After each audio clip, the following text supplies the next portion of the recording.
സഹോദരങ്ങളെ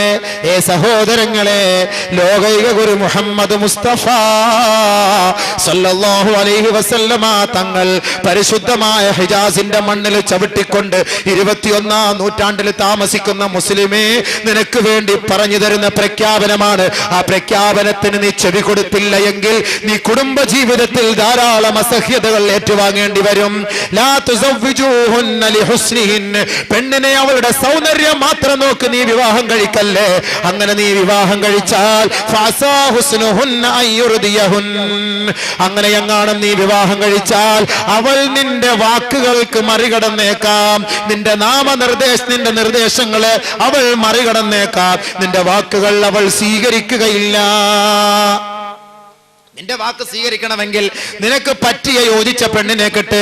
നിന്നേക്കാൾ വലിയ സൗന്ദര്യമുള്ള, നാട്ടിലെ പെണ്ണുങ്ങളെക്കാൾ സൗന്ദര്യത്തിൽ ആകൃഷ്ടനായിക്കൊണ്ട് പെണ്ണിനെ നീ വിവാഹം കഴിക്കാൻ തയ്യാറായാൽ ആ പെണ്ണ് പറയുന്നത് നീ കേൾക്കേണ്ടി വരും.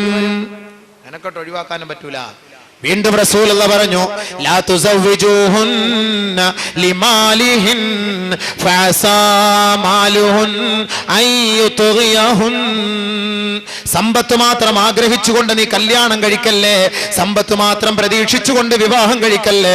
അങ്ങനെ എങ്ങാനും സമ്പത്ത് മാത്രമാണ് നിന്റെ മോഹമെങ്കിൽ അങ്ങനെ നീ വിവാഹം കഴിച്ചാൽ നിന്നെ വഴികേടിലേക്ക് അത് കൊണ്ടെത്തിക്കുമെന്ന് സയ്യിദുനാ വസനദുനാ വശഫീഉനാ റസൂലുള്ളാഹി സ്വല്ലല്ലാഹു അലൈഹി വസല്ലം. സമ്പത്ത് മാത്രം നോക്കി കല്യാണം കഴി. നീ പറയുന്ന അനുസരിച്ച്, അവള് പറയുന്ന അനുസരിച്ച് നീ കൊണ്ടുപോകണം. എനിക്ക് നാളെ വീട്ടിൽ പോകണം. അതല്ലാതെ പോയി ഇരുന്നിട്ടൊന്നും ആലോചിക്കല്ല. വാപ്പാക്ക് സുഖമില്ല, ഉമ്മാക്ക് സുഖമില്ല എന്ന് പറഞ്ഞു വീട്ടിൽ പോയാൽ കൊള്ളാനെന്നൊക്കെ ഒരുപാട് നാളായില്ലേ. അത് അതവുള്ള പെണ്ണിന്റെ സ്വഭാവം. അതല്ല, എനിക്ക് നാളെ വീട്ടിൽ പോകണം.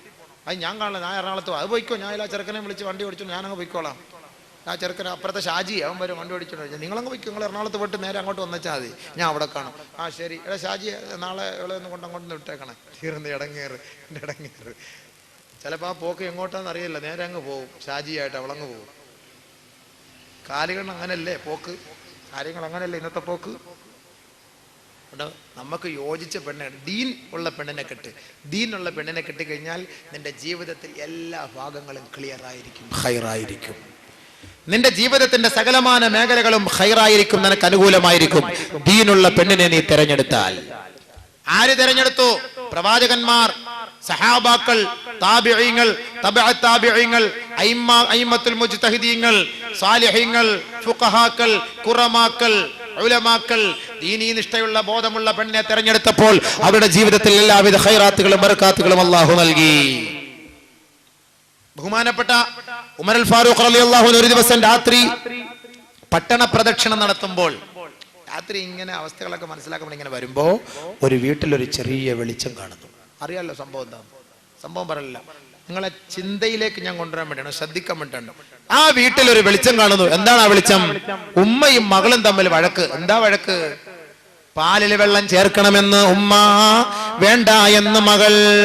ഓഹോ, അത്രയ്ക്കും മോളൊക്കെ, ഇങ്ങനെയുള്ള മോളൊക്കെ ഉണ്ടായിരുന്നോ? പാലിൽ വെള്ളം ചേർക്കണമെന്ന് ഉമ്മ, വേണ്ടാന്ന് മകൾ. അപ്പൊ ഉമ്മ പറഞ്ഞു, മോളെ പാതിരാ സമയായി, ഇപ്പൊ ഉമ്മർ ഒന്നും ഇവിടെ കാണൂല.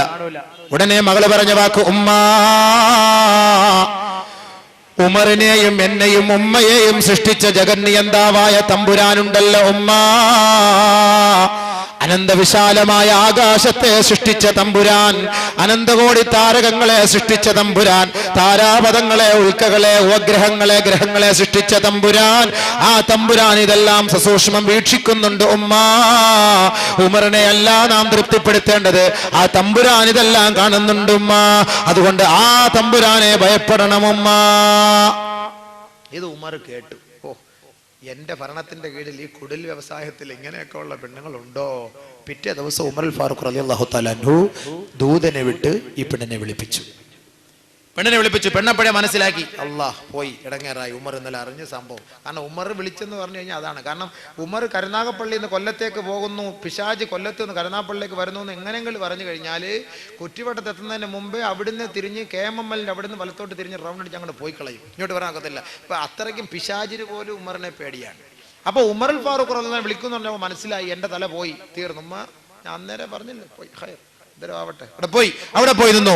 ഉമറിന്റെ സമക്ഷത്തിലെത്തിയപ്പോൾ ഉമറുൽ ഫാറൂഖ് ചോദിച്ചു, മോളെ നിന്നെ എന്തിനാണ് ഇവിടെ ഹാജരാക്കിയതെന്ന് അറിയുമോ? അറിയാം, ഇന്നലെ രാത്രി നടന്ന സംഭവം. ഞാൻ പറഞ്ഞില്ല, എന്റെ ഉമ്മയാ പറഞ്ഞു. എല്ലാം ഞാൻ കേട്ടു മോളെ, നീ എന്തിനു ദുഃഖിക്കണം, പ്രയാസപ്പെടുന്നത്?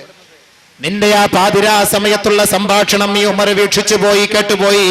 പക്ഷേ നിന്റെ സംഭാഷണത്തിൽ എനിക്ക് അള്ളാഹുവിനെ തൃപ്തിപ്പെടുത്തിയ എന്റെ മനം കുളിർക്കുന്ന തരത്തിലുള്ള വാക്ക് ഞാൻ കേട്ടുപോയി. മോളെ, അള്ളാഹുവിനെ നീ ഭയപ്പെടുന്ന പെണ്ണാണ്.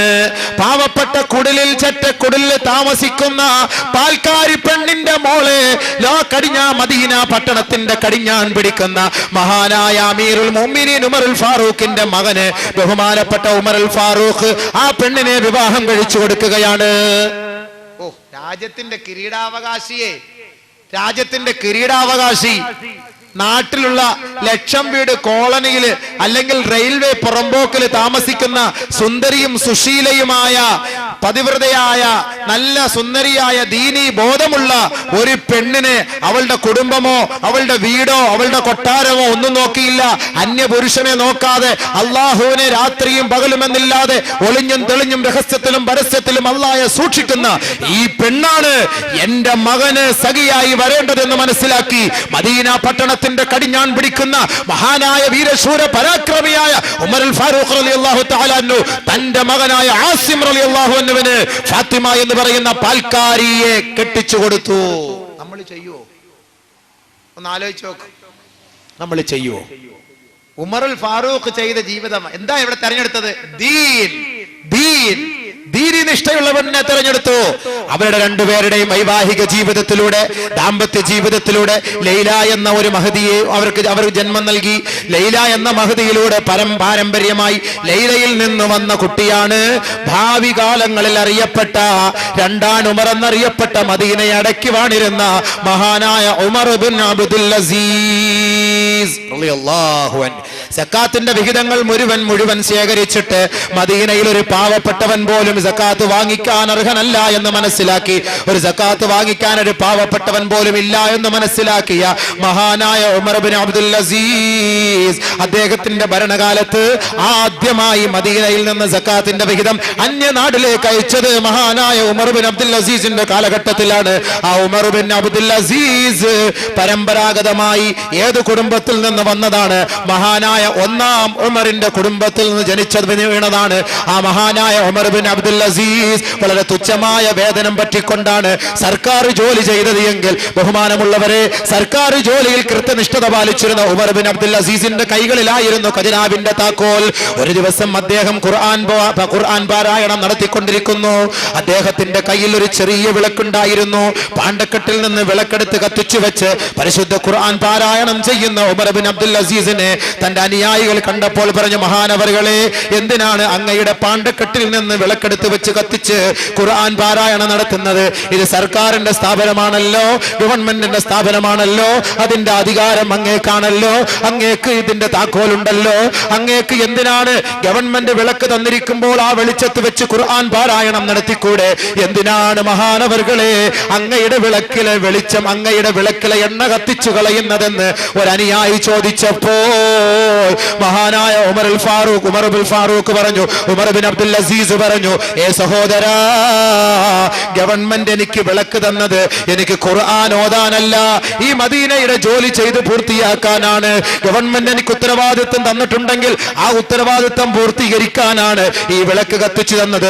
ഖുർആൻ ഓതൽ അബ്ദുൽ അസീസിന്റെ സ്വന്തം കാര്യമാണ്, ആഭ്യന്തര പ്രശ്നമാണ്, സ്വന്തം കാര്യമാണ്. സ്വന്തം കാര്യം ഗവൺമെന്റിന്റെ ജോലി ചെയ്യേണ്ട ആ വിളക്കിൽ ഞാൻ ഖുർആൻ പാരായണം നടത്തിയാൽ ചെയ്താൽ അള്ളാന്റെ കോടതിയിൽ ഞാൻ പോയി ഇതിന് പരിഹാരം പറയേണ്ടി വരും. അതുകൊണ്ട് വേണ്ട, അതിന് ഉമർ തയ്യാറല്ല. അതുകൊണ്ട് ഞാൻ എന്റെ പാണ്ടക്കെട്ടിൽ നിന്ന് വിളക്ക് കത്തിച്ചു വെച്ച് എന്റെ സ്വന്തം കാര്യമായ ഖുർആൻ ഞാൻ ഓതിക്കൊള്ളാം എന്ന് പറഞ്ഞ് ദീനീ നിഷ്ഠയിൽ ചങ്കൂറ്റം കാണിച്ച ഈ മഹാനവറുകൾ ജന്മമെടുത്തെങ്കിൽ ദീനീ നിഷ്ഠയുള്ള പെണ്ണിനെ തെരഞ്ഞെടുത്ത് സഖിയാക്കി മാറ്റിയതിന്റെ പേരിലാണ് ഇത് സാധിച്ചത്. ഇവിടെയാണ് മനസ്സിലാക്കേണ്ടത്. ഉമർ ബിൻ അബ്ദുൽ അസീസിന് ഈ ഒരു സ്വഭാവം കിട്ടാൻ കാരണം ദീനീ നിഷ്ഠയായ കുടുംബത്തിൽ നിന്ന് ജനിച്ചു വീണവനായതുകൊണ്ടാണ്. അതാണ് നമ്മളും തെരഞ്ഞെടുക്കേണ്ടത്. അതാണ്. അള്ളാഹു അതിന് തൗഫീഖ് നൽകട്ടെ. അതാ പറഞ്ഞത്, ദീനീ ബോധമുള്ള പെണ്ണിനെ നീ തെരഞ്ഞെടുന്നർത്ഥം. അല്ല ചുമ്മാ പണം കണ്ടിട്ടും ബ്യൂട്ടീഷ്യൻ ഇപ്പോൾ ഉള്ള പൗഡർ മൊത്തം വാരി തേച്ച് കണ്ടാ കൊള്ളാം, എനിക്ക് അവളെ മതി, ഉറക്കമില്ല, ഓടില്ല, ഒന്നുമില്ല, ഇത് കെട്ടിച്ചിഞ്ഞ് തന്നാ മതി, ഇഞ്ഞൊന്ന് കെട്ടിച്ചിഞ്ഞോട് തന്നാ മതി എന്ന്. അതുകൊണ്ട് ആലോചിക്കും, ദീനിയായ പെണ്ണിനെ വേണ്ടത്. അൽഹംദുലില്ലാഹ്, അള്ളാഹു നമുക്ക് അതിനുള്ള തൗഫീഖ് നൽകട്ടെ. ദീനിയായ പെണ്ണിനെ കണ്ടുപിടിച്ച് നമ്മൾ അടുത്ത് ഇനി കല്യാണം കഴിക്കാൻ പോവുകയാണ്. കയറി ഇരുന്ന് സ്റ്റേജിൽ ഇരുന്നിട്ട് നിക്കാഹ് കഴിക്കാൻ പോവുകയാണ്. ഇതുവരെയും കല്യാണം ആയില്ല. കല്യാണ ആലോചന, അതുമായിട്ടുള്ള ചടങ്ങ്, പെണ്ണിനെയൊക്കെ തിരഞ്ഞെടുത്ത് പിടിച്ച് ഒരു ദീനിയായ പെണ്ണിനെ എവിടെ നിന്നൊക്കെ പെറുക്കിയെടുത്ത് കൊണ്ടുവന്ന് ഇനി ഇതിനെ പൊക്കിയെടുത്ത് സ്റ്റേജിൽ കൊണ്ടുവന്ന് ഇരുത്തി ഉസ്താദന്മാരെ സാക്ഷ്യപ്പെടുത്തി 2 സാക്ഷികളൊക്കെ നിർത്തിയിട്ട് ഇവരുടെയൊക്കെ കൈക്ക് പിടിച്ച് ഇവളെ ഒന്ന് സ്വന്തമാക്കണം. സ്വന്തമാക്കിയിട്ട് ഇനി അങ്ങോട്ടുള്ള ബാക്കിയുള്ള പരിപാടി എന്തൊക്കെയാണ് ഇൻഷാ അള്ളാഹ് നമുക്കത് നാളെ ചർച്ച ചെയ്യാം. അള്ളാഹു അതിന് തൗഫീഖ് നൽകി അനുഗ്രഹിക്കുമാറാകട്ടെ.